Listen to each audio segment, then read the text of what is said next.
Firoz Gandhi college एवं हिंदी विभाग द्वारा संचालित ऑनलाइन कक्षाओं में आपका स्वागत है। मैं हूं doctor Santosh Pandey, assistant professor Hindi विभाग, फ़िरोज़ गांधी कॉलेज रायबरेली। यह class MA Hindi first semester के प्रथम प्रश्न पत्र के विद्यार्थियों के लिए रिकॉर्ड की जा रही है। जैसा कि आपको मालूम है कि हम अपने 2 प्रश्न कर चुके हैं पृथ्वीराज रासो से संबंधित। आज हम अपने तीसरे प्रश्न पर आएंगे और तीसरा प्रश्न है पृथ्वीराज रासो का महाकाव्यत्व। यानी हम इस क्वेश्चन में आज ये देखेंगे कि पृथ्वीराज रासो को यदि महाकाव्य की दृष्टिकोण से देखा जाए तो वह कितना खरा उतरता है, कौन कौन से तत्व या तथ्य उसमें आते हैं। इन सब बातों पर आज हम विचार करेंगे। तो चलिए शुरू करते हैं। अध्ययन अध्यापन की शैली वही रहेगी जैसा ऑफलाइन कक्षाओं में हुआ करती थी। यानी हम आपको यहाँ से नोट्स देंगे, आराम से धीरे से बोलेंगे, आप उन्हें लिखेंगे और जहाँ कहीं आवश्यकता होगी हम उसे व्याख्यायित करते हुए चलेंगे। तो चलिए हेडिंग डालते हैं पहले, पृथ्वीराज रासो का महाकाव्यत्व। अब इस प्रश्न में हमें क्या क्या समझना है, पहले हमें समझ लेते हैं। सबसे पहले तो हमें समझना है कि काव्य के भेद कितने होते हैं, यानी जैसे श्रव्य काव्य और दृश्य काव्य। फिर श्रव्य काव्य में भी कितने भेद होते हैं, फिर प्रबंध काव्य के कितने भेद होते हैं, चूँकि महाकाव्य जो है वो प्रबंध काव्य के अंतर्गत आता है। फिर उसके उपरांत हम देखेंगे कि चूँकि पृथ्वीराज रासो एक महाकाव्य है तो महाकाव्य में कौन कौन से गुण होते हैं, उनमें कौन कौन से तत्व होते हैं जिस आधार पर किसी कृति को महाकाव्य कहा जाता है। तो इस संबंध में हम 2 प्रकार के विचारकों के विचार लेंगे। एक तो हम भारतीय विचारकों के विचार लेंगे और एक हम पाश्चात्य विचारकों के विचार लेंगे। दोनों विचारकों के विचार लेने के पश्चात हम पृथ्वीराज रासो को महाकाव्य के तत्वों के आलोक में देखने का प्रयास करेंगे कि वह इन तत्वों पर कितना खरा उतरता है। इस तरह से हमारा यह क्वेश्चन पूरा हो जाएगा। तो चलिए हम प्रारंभ करते हैं। ऐन्द्रिय अनुभूति के आधार पर काव्य के 2 भेद हैं। ऐन्द्रिय अनुभूति के आधार पर काव्य के 2 भेद हैं, श्रव्य काव्य, दृश्य काव्य।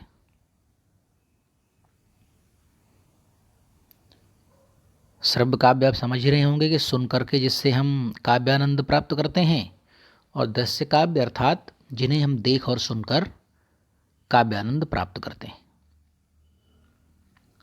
तो ऐन्द्रिय अनुभूति के आधार पर काव्य के 2 भेद हैं, श्रव्य काव्य और दृश्य काव्य।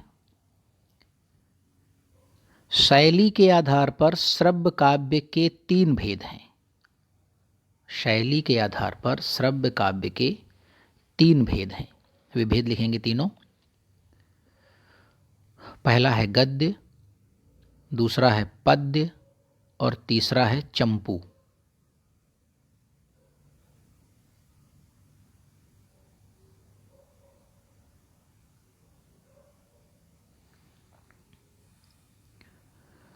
प्रबंध की दृष्टि से काव्य के 2 भेद होते हैं। प्रबंध की दृष्टि से काव्य के 2 भेद होते हैं।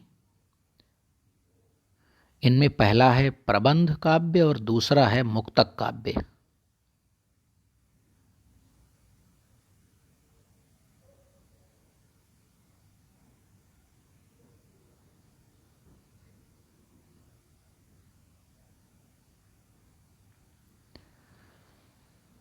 फिर जब हम थोड़ा आगे चलते हैं तो ये देखते हैं कि प्रबंध के भी 2 विभाग हुए। प्रबंध काव्य के भी 2 विभाग होते हैं। एक होता है महाकाव्य और दूसरा होता है खंड काव्य। प्रबंध के 2 विभाग हो जाते हैं, महाकाव्य और खंड काव्य।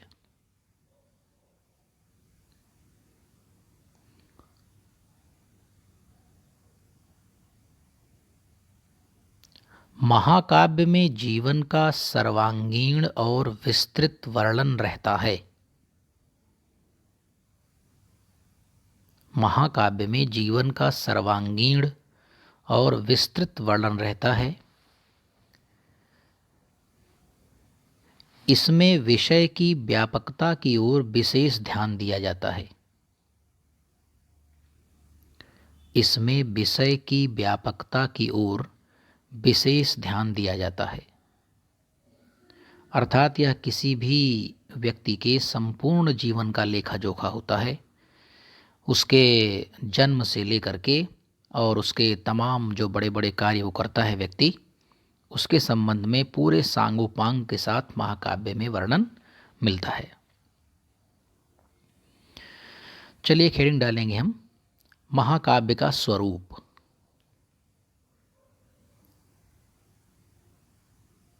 महाकाव्य का स्वरूप।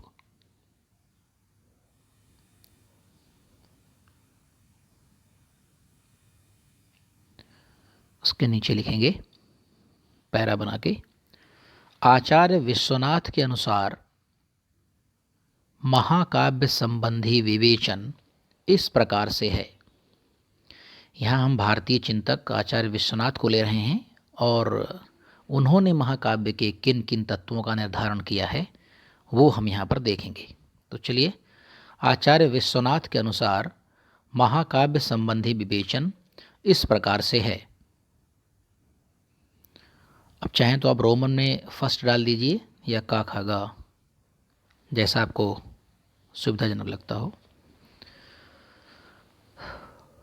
का,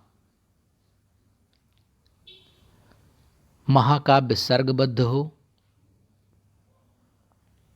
आचार्य विश्वनाथ ये बता रहे हैं कि महाकाव्य में कौन कौन सी विशेषताएं या तत्व होने चाहिए। तो पहले का के अंतर्गत बता रहे हैं कि महाकाव्य सर्गबद्ध हो, कामा सर्ग ना बड़े हों न छोटे। सर्ग ना बड़े हों न छोटे। कम से कम 8 सर्ग अवश्य होने चाहिए। कम से कम 8 सर्ग अवश्य होने चाहिए। यानी अगर कोई महाकाव्य है तो उसमें 8 सर्ग से कम अगर हैं तो आचार्य विश्वनाथ के अनुसार वह महाकाव्य की श्रेणी में नहीं आएगा। सर्ग का नामकरण उसके विषय वस्तु के आधार पर हो। सर्ग का नामकरण उसके विषय वस्तु के आधार पर हो। जिस सर्ग में जो विषय वस्तु है, जो कंटेंट है, जो कथानक है, जिस संबंध में बात की जा रही है, उसका शीर्षक उस आधार पर रखा होना चाहिए। तथा उसके अंत में भावी कथा की सूचना हो। सर्ग का नामकरण उसके विषय वस्तु के आधार पर हो तथा उसके अंत में भावी कथा की सूचना हो। इसका तात्पर्य क्या है? इसका तात्पर्य यह है कि जब कोई सर्ग समाप्त होने लगे तो समाप्त होने के ठीक पहले अगले सर्ग में किस प्रकार का कथानक आने वाला है, इसका संकेत उसके पहले वाले सर्ग के अंतिम छंदों में मिल जाना चाहिए। जैसे मान लीजिए कि प्रथम सर्ग आप पढ़ रहे हैं और प्रथम सर्ग का अंतिम 2-4 छंद इस प्रकार का होना चाहिए कि द्वितीय सर्ग में क्या बताया जाएगा, द्वितीय सर्ग का कथानक किस प्रकार से होगा, इसका संकेत प्रथम सर्ग के अंतिम छंदों में प्राप्त हो जाना चाहिए। तो वही कह रहे हैं विश्वनाथ कि अंत में भावी कथा की सूचना हो तथा सर्ग के अंत में छंद परिवर्तन भी होना चाहिए। सर्ग के अंत में छंद परिवर्तन भी होना चाहिए। अगर कोई सर्ग किसी एक छंद में चल रहा है तो समाप्त होते समय उसके जो आखिरी के 2-3 छंद होंगे वे परिवर्तित हों। ये हो गया का। अब लिखते हैं खा। कथानक इतिहास प्रसिद्ध अथवा कल्पना प्रसूत किसी महान व्यक्ति पर आश्रित हो। कथानक इतिहास प्रसिद्ध अथवा कल्पना प्रसूत किसी महान व्यक्ति पर आश्रित हो। यानी महाकाव्य किसी छोटे मोटे आदमी पर नहीं लिखा जा सकता है, महान व्यक्तियों पर ही यह लिखा जाएगा। ग यानी तीसरे के अंतर्गत लिखेंगे, महाकाव्य का नायक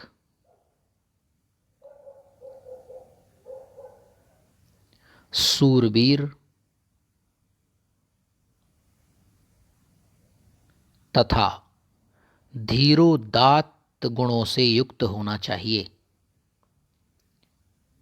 महाकाव्य का नायक सूरवीर हो और उसके अंदर धीरोदात्त गुण होने चाहिए,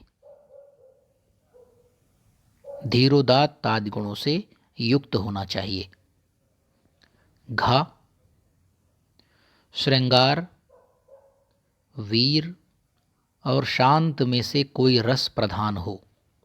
श्रृंगार, वीर और शांत में से कोई रस प्रधान हो तथा अन्य रसों की भी योजना हो, तथा अन्य रसों की भी योजना हो। ऐसा नहीं कि केवल यही 3 रस हों, ये 3 प्रधान हों और इसके अतिरिक्त अन्य रस भी होने चाहिए। अंगा प्रकृति चित्रण तथा जीवन से संबंधित, प्रकृति चित्रण तथा जीवन से संबंधित अन्य प्रसंगों का स्वाभाविक वर्णन होना चाहिए। प्रकृति चित्रण तथा जीवन से संबंधित अन्य प्रसंगों का भी स्वाभाविक वर्णन होना चाहिए।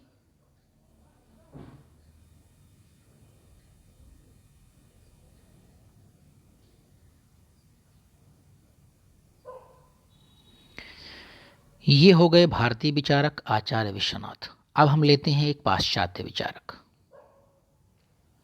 लिखिए, पाश्चात्य चिंतक, हेडिंग डालेंगे, हेडिंग नंबर 2। पहली हेडिंग थी हमारी महाकाव्य का स्वरूप,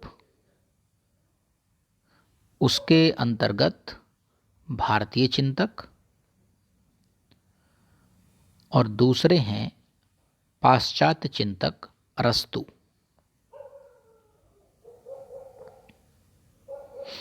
अरस्तु ने महाकाव्य की निम्नलिखित परिभाषा दी है। अरस्तु ने महाकाव्य की निम्नलिखित परिभाषा दी है।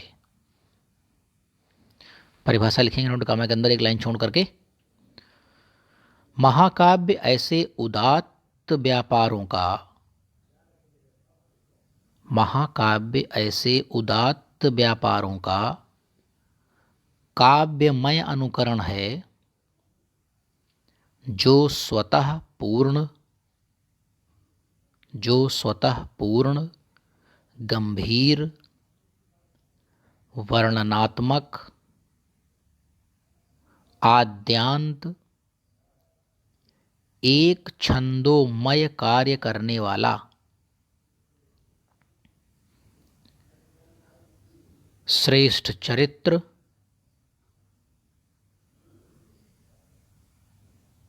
संभवनीय कथानक लिए होता है, संभवनीय कथानक लिए होता है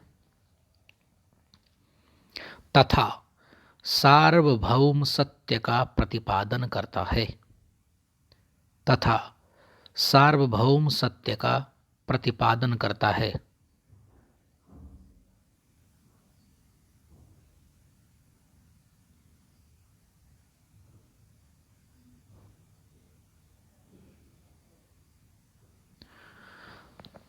नोट का हम क्लोज कर देंगे।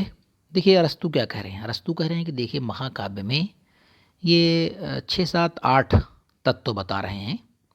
सबसे पहले तो कहते हैं कि ये है काव्यमय होना चाहिए, यानी कविता में होना चाहिए। दूसरा कहते हैं इस कविता में जो कुछ भी हो वो बहुत उदात्त होना चाहिए, बहुत श्रेष्ठ, श्रेष्ठता का जो चरम है उसके आसपास इसका कथानक होना चाहिए। फिर कहते हैं यह स्वतः पूर्ण होना चाहिए, मतलब इसको पढ़ने के बाद किसी अन्य ग्रंथ को पढ़ने की फिर आवश्यकता ना पड़े। वह महाकाव्य, उस महाकाव्य में जिस भी कथा या घटना का वर्णन है वो आद्योपांत पूरी तरह से पूर्ण हो। फिर कहते हैं बहुत गंभीर हो। अब जाहिर सी बात है जब उदात्त होगा कथानक तो गंभीरता अपने आप आ जाएगी।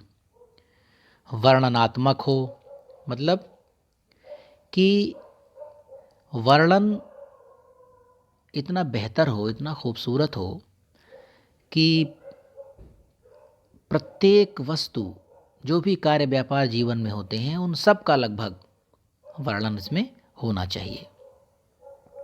छंदों में होना चाहिए। उसके जो नायक हैं, नायिका है, उसका चरित्र श्रेष्ठ होना चाहिए। फिर कहते हैं कि संभवनीय कथानक होना चाहिए। संभवनीय कथानक से तात्पर्य है कि ऐसा कथानक जो संभव हो सके, जो इस भौतिक दुनिया में संभव हो सके, ऐसा कथानक होना चाहिए। इतना कल्पना प्रसूत भी ना हो कि जो इस भौतिक दुनिया में संभव ही ना हो। और अंत में कहते हैं कि सार्वभौम सत्य का प्रतिपादन करता हो, यानी किसी यूनिवर्सल ट्रुथ की ओर बात करता हो, किसी यूनिवर्सल ट्रुथ को परिभाषित करता हुआ दिखाई पड़ता हो। उसका उद्देश्य किसी सार्वभौम सत्य को प्रतिपादित करता हो, को लक्ष्य करके वह बात करता हो। अगर उदाहरण के हम ये बात लेते हैं तो इसे सत्य की विजय होती है। अब सत्य की विजय होती है, यह एक सार्वभौमिक सत्य है, एक यूनिवर्सल ट्रुथ है। इसलिए इस प्रकार का कोई एक लक्ष्य महाकाव्य का होना चाहिए जिसे अंत तक पाठक को यह बात समझ में आ जाए कि किस सार्वभौमिक सत्य की बात कवि कर रहा है। ठीक, चलिए एक लाइन छोड़ करके लिखते हैं। भारतीय एवं पाश्चात्य विद्वानों द्वारा दी गई परिभाषा के आधार पर, भारतीय एवं पाश्चात्य विद्वानों द्वारा दी गई परिभाषा के आधार पर महाकाव्य संबंधी कुछ निश्चित तत्व निर्धारित किए जा सकते हैं। महाकाव्य संबंधी कुछ निश्चित तत्व निर्धारित किए जा सकते हैं। उन्हीं को आधार बनाकर पृथ्वीराज रासो का महाकाव्य के रूप में विवेचन किया जा सकता है।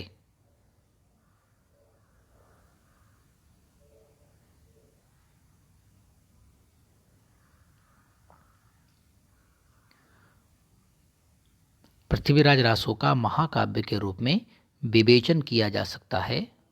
यह अग्रलिखित है, यह अग्रलिखित है। एक डैश लगा करके नीचे से एक लाइन छोड़ करके हेडिंग नंबर 2 पहली हेडिंग डालेंगे आप, अनुकूल कथानक।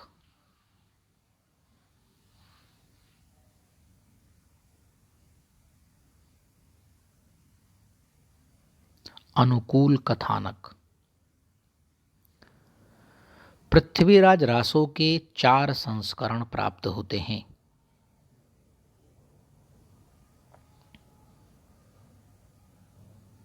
पृथ्वीराज रासो के 4 संस्करण प्राप्त होते हैं।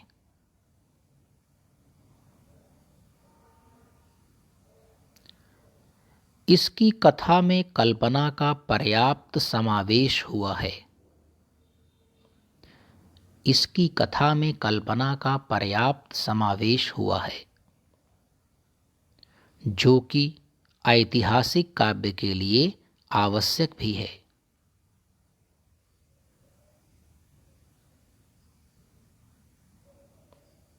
जो कि ऐतिहासिक काव्य के लिए आवश्यक भी है। अतः कथानक की दृष्टि से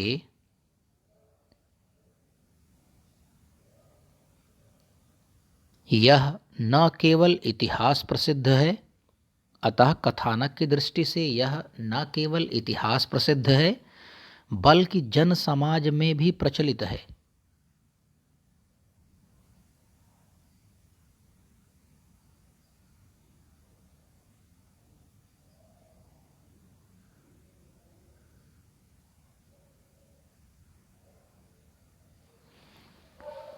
हेडिंग नंबर 3 यानी 4, चौथी हेडिंग पड़ेगी। पहली हेडिंग थी हमारी भारतीय चिंतन की, दूसरी थी पाश्चात्य चिंतन की, तीसरी है अनुकूल कथानक और चौथी होगी सौंदर्य विधायक तत्व। सौंदर्य विधायक तत्व। यानी सौंदर्य का विधान करने वाले तत्व, सौंदर्य की सृष्टि करने वाले तत्व, सौंदर्य विधायक तत्व।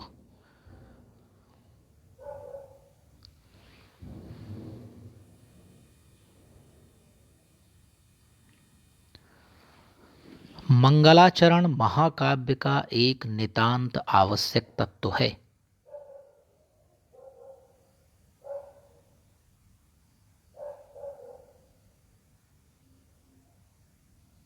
मंगलाचरण महाकाव्य का एक नितांत आवश्यक तत्व है।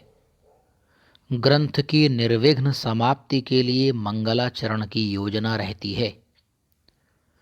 ग्रंथ की निर्विघ्न समाप्ति के लिए मंगलाचरण की योजना रहती है।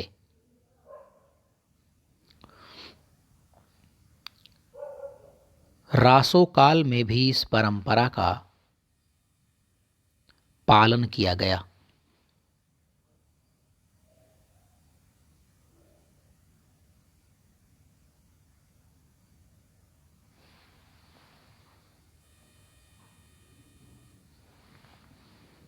डैश करके एक लाइन छोड़ करके इनवर्टेड कॉमा के अंदर एक उदाहरण लिखेंगे पृथ्वीराज रासो से। इस उदाहरण का स्क्रीनशॉट या इसकी एक फ़ोटो आपको ग्रुप पर उपलब्ध हो जाएगी, जिसे आप देख करके ठीक से लिख लेंगे।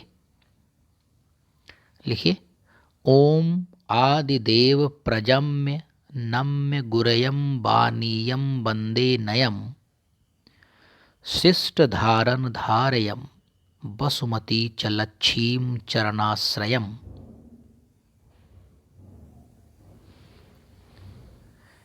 मैं इसे भेज दूंगा, इसे आप देख करके लिख लेंगे। एक लाइन छोड़ करके लिखेंगे, इस प्रकार से कवि ने मंगलाचरण,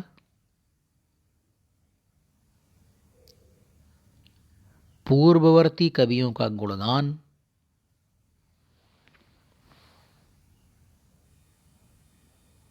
और उनकी काव्य प्रशंसा भी की है, और उनकी काव्य प्रशंसा भी की है।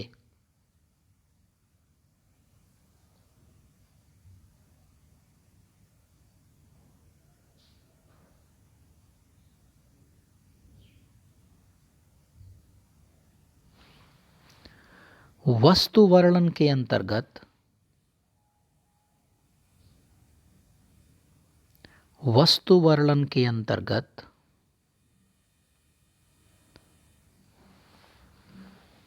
सौंदर्य विधायक तत्वों का बहुलता में समावेश किया गया है। सौंदर्य विधायक तत्वों का बहुलता में समावेश किया गया है।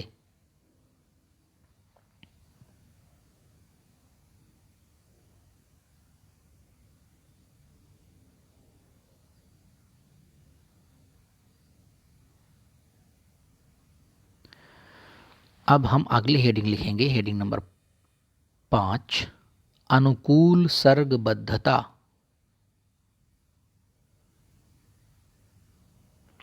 अनुकूल सर्गबद्धता।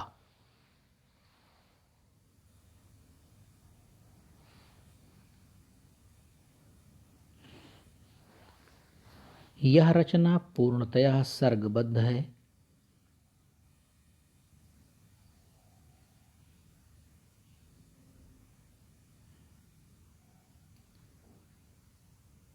इसके चारों संस्करणों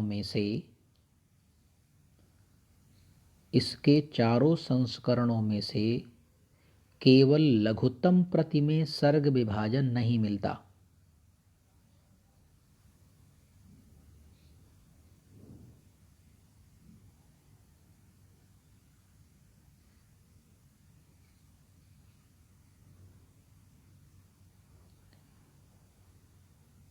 ये सर्ग ना तो छोटे हैं और ना ही अति दीर्घ।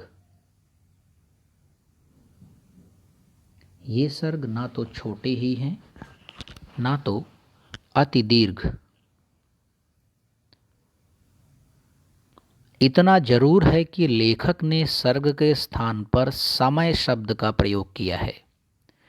इतना अवश्य है कि लेखक ने सर्ग के स्थान पर समय शब्द का प्रयोग किया है। इसमें 69 समय हैं, 69 अर्थात 69 सर्ग।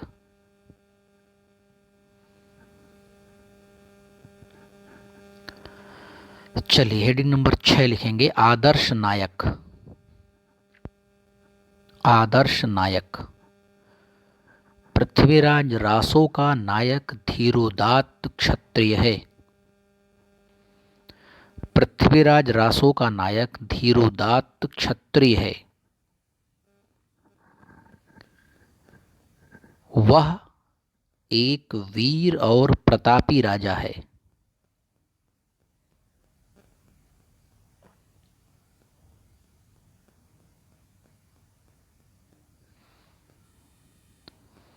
वह शहाबुद्दीन को 2 बार हराकर उसे अभयदान देता है। वह शहाबुद्दीन को 2 बार हराकर उसे अभयदान देता है, लेकिन तीसरी बार पराजित हो जाता है।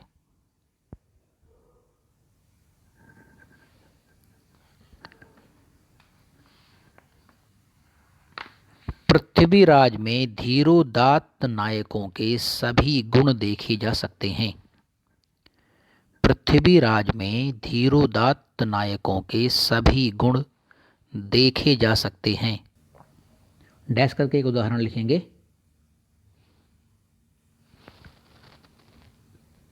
संभरि नरेश सोमेश पूत,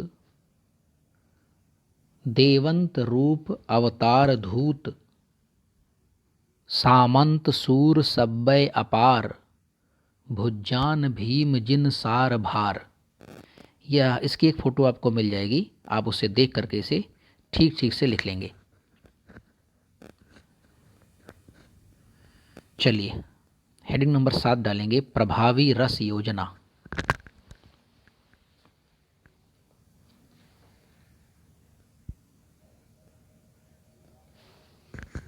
प्रभावी रस योजना।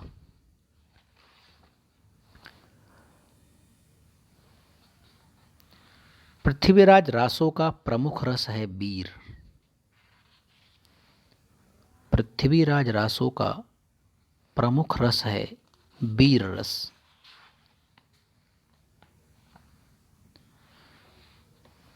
और दूसरे रस के रूप में श्रृंगार रस की सृष्टि हुई है।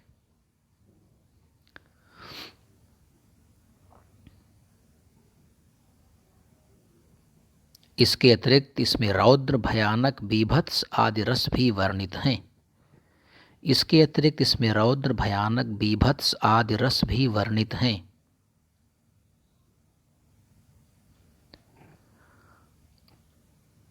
अतः महाकाव्य के रस संबंधी लक्षण इसमें पूर्ण रूप से घटित हुए हैं। अतः महाकाव्य के रस संबंधी लक्षण इसमें पूर्ण रूप से घटित हुए हैं।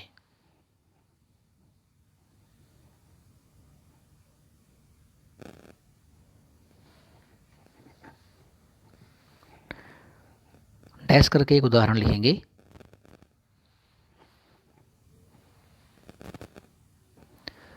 गही तेग चहुआन हिंदवान रानम, गजम जूथ परिकोप के हरि समानम, करे रुंड मुंड करी कुंभ फारे, बरम सूर सामंत हु की गर्ज मारे।